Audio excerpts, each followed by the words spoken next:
Halo bunda-bunda, di sini siapa yang anaknya suka jajan? Tapi setelah itu merasa perutnya sakit, mual, muntah, bisa jadi itu keracunan loh. Mari kita bahas bareng-bareng.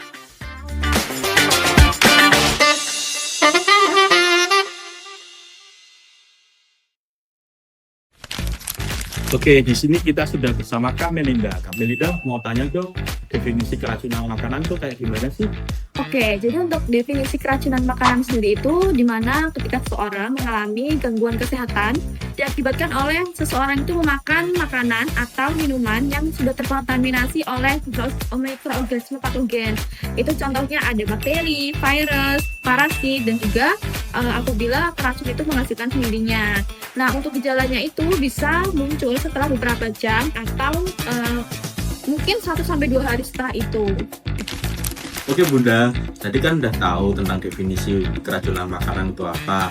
Mari kita cari tahu yuk penyebab keracunan itu apa aja. Jadi, penyebab tersering dari keracunan makanan itu adalah bakteri.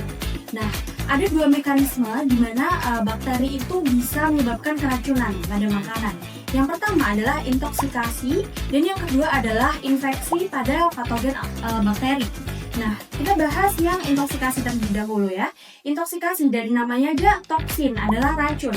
Jadi bukan karena bakterinya, tapi karena racun yang dihasilkan oleh bakteri tersebut. Ketika bakteri itu mengontaminasi pada makanannya. Nah, ketika makanan itu yang udah terkontaminasi oleh racun kita makan, nah akhirnya menimbulkan gejala-gejala yang tadi, mual, muntah, bahkan diare pada anak-anak ya biasanya yang dikeluhkan. Ini salah satu contoh bakterinya itu adalah Staphylococcus aureus.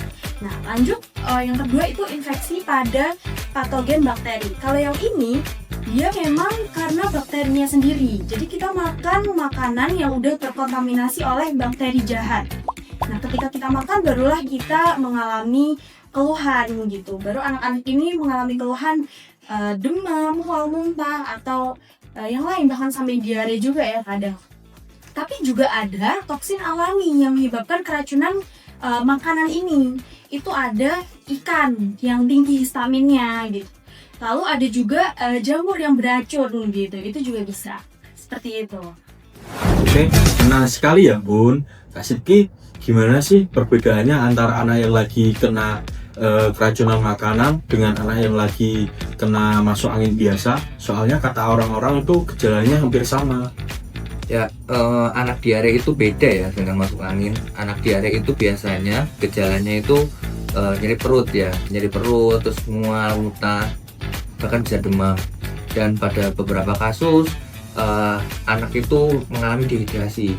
Nanti kalau misalnya anak-anak bunda di rumah misalnya ya, tiba-tiba diare, tiba-tiba habis makan makanan keracunan, terus tiba-tiba matanya cekung, terus bibirnya kering, nanti dia gelisah, itu termasuk gejala-gejala dari dehidrasi ya. Dan itu datang ke rumah sakit itu membutuhkan resusitasi untuk cairannya ya, karena cairan keluar banyak di situ, membutuhkan perawatan yang intensif. Lalu untuk kami sebagai dokter itu memeriksa, dilihat pada penegakan diagnosanya, dilihat riwayat makanannya, habis makan apa, sebelumnya makan sembarangan atau tidak, bersih atau tidak ya.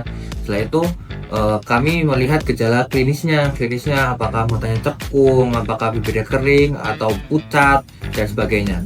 Setelah itu kita memerlukan pemeriksaan penunjang, pemeriksaan lab. Nanti kita cek itu fesesnya ya, feses rutin itu ditemukan apa sih, itu lab bakterinya, bakteri dari penyebabnya itu, begitu mas. Oke bunda, sekarang kita bahas penanganannya ya. Oke Bu, jadi kalau misalkan anak bunda mengalami keracunan ya, untuk di rumah itu pertama, kan kalau misalkan anak keracunan itu ada mual muntah nih, ada diare juga ya. Jadi kan bakal kehilangan cairan yang banyak, maka kita gantilah itu cairannya, minum air putih yang banyak, lalu bisa juga diberikan oralit. Yang kedua nih Bun, kan anaknya tuh mengalami diare ya, tapi yang penting itu yang harus diketahui kalau jangan sembarangan kasih obat anti diare. Karena obat tersebut itu dapat memperlambat atau menghambat bakterinya itu keluar, seperti itu. Lalu yang ketiga, Kalau misalkan anaknya itu udah mendingan, itu berikan makanan yang lembut, karena lambungnya kan masih lemah ya. Untuk makanan lembut itu bisa aja nasi, pisang, atau roti tawar gitu. Nah, untuk makanan yang harus dihindari itu kayak makanan yang pedas, berlemak, juga susu. Kalau misalkan anak muda itu suka banget sama susu gitu. Lalu yang keempat, kalau misalkan masih ada makanannya, memungkinkan untuk disimpan aja Bun, karena untuk bisa dicek lab nih apakah makanan itu jadi penyebab anak muda itu mengalami keracunan atau bukan. Terus kita juga harus tahu untuk tanda-tanda kapan sih kita bawa anak kita tuh ke rumah sakit atau ke fasilitas terdekat. Jadi untuk tanda-tandanya yang pertama itu kan apabila anak bunda itu mengalami mual muntah atau diare terus-menerus ya, secara terus-menerus ya, sampai anak itu lemas, atau terdapat muntah darah pada muntah atau pada pinjanya atau fekses ya. Lalu juga apabila ada tanda-tanda dehidrasi berat. Apa sih itu? Jadi misal ada mata cowong atau gelisah, juga air matanya itu kalau misalkan menangis tidak ada air matanya. Terus kalau misalkan urinnya juga Bun dilihat apakah urinnya itu gelap atau sedikit, itu bisa jadi tanda-tanda dehidrasi berat. Jadi sebisa mungkin, sedini mungkin kita harus bawa anak kita ke fasilitas terdekat, fasilitas kesehatan terdekat gitu Bun. Oke. Penanganannya kan tadi udah oke banget nih Bun. Kita lanjut ke pencegahannya ya. Aina, jelasin dong pencegahannya kayak gimana? Oke, ini bunda-bunda harus banget memperhatikan ya, karena pencegahannya itu adalah kuncinya kebersihan. Jadi bunda-bunda harus memperhatikan nih anak-anaknya gimana kebersihannya gitu. Yang pertama, cuci tangan. Pokoknya kita harus memperhatikan anak-anak kita cuci tangannya tuh udah bener belum. Cuci tangan sama melangkah, dan harus cuci tangan sebelum makan, sesudah buang air kecil, sesudah buang air besar, bahkan setelah anak-anak itu main. Kan biasanya anak-anak itu mainnya di pasir, di tanah gitu ya, itu juga kotor. Dan yang kedua, bunda-bunda harus aware terkait penyimpanan makanan. Nah, untuk makanan-makanan yang mentah itu harus disesuaikan, suhunya harus dingin, diletakkan di kulkas. Tapi sebaliknya untuk makanan-makanan yang matang, suhunya juga disesuaikan di suhu yang bahkan mungkin lebih tinggi ya. Nah, untuk menjaga makanan tersebut agar tidak terkontaminasi dari bakteri jahat atau racun.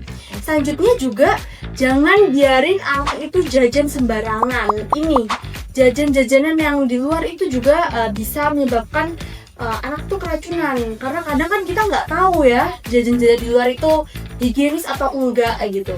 Terus juga kita harus benar-benar menyiapkan makanannya, harus aware sama makanan anak-anak, bergizinya gimana gitu. Pokoknya kita harus atur. Lalu yang terakhir adalah hygiene-nya. Hygiene dari apa? Dari tempat makannya, tempat minumnya. Pokoknya kalau mencuci itu harus bersih. Ya, kuncinya itu. Pokoknya jangan sampai anak ini makan makanan yang udah expired, bahkan makanan-makanan yang kita merasa itu benar-benar merasanya nggak apa-apa gitu, tapi ternyata itu kotor gitu dan bisa menyebabkan keracunan. Seperti itu Kak. Oke. Nah, sekarang buat Kak Sidki nih sebagai calon dokter, ada nggak sih pesan-pesan buat bunda-bunda yang ada di rumah yang anaknya suka jajan sembarangan? Buat bunda-bunda, anak-anaknya kan suka jajan-jajan ya Mas. Iya. Suka jajan-jajan di luar ya. Jadi diperhatikan ya Bun, anak-anaknya jajannya di mana, belinya sama siapa tuh ya, beli di mana, bersih apa enggak tempatnya, makanannya dibuatnya bersih apa enggak. Jangan asal murah, viral, dibeli gitu. Padahal kotor gitu kan, nanti malah sakit anaknya ya, diare, malah demam ya, malah bahaya nantinya ya. Ya jadi harus dijaga ya buat bunda-bunda cara mengelola makan makanannya buat anak-anak bunda ya semuanya, karena ya menjaga kesehatan adalah investasi buat anak-anak bunda ke depannya. Ya, setuju. Nice. Oke bunda-bunda, sekarang udah tahu kan tentang keracunan makanan pada anak-anak? Bersama kami Koas Anak, kita sehatkan anak-anak bangsa.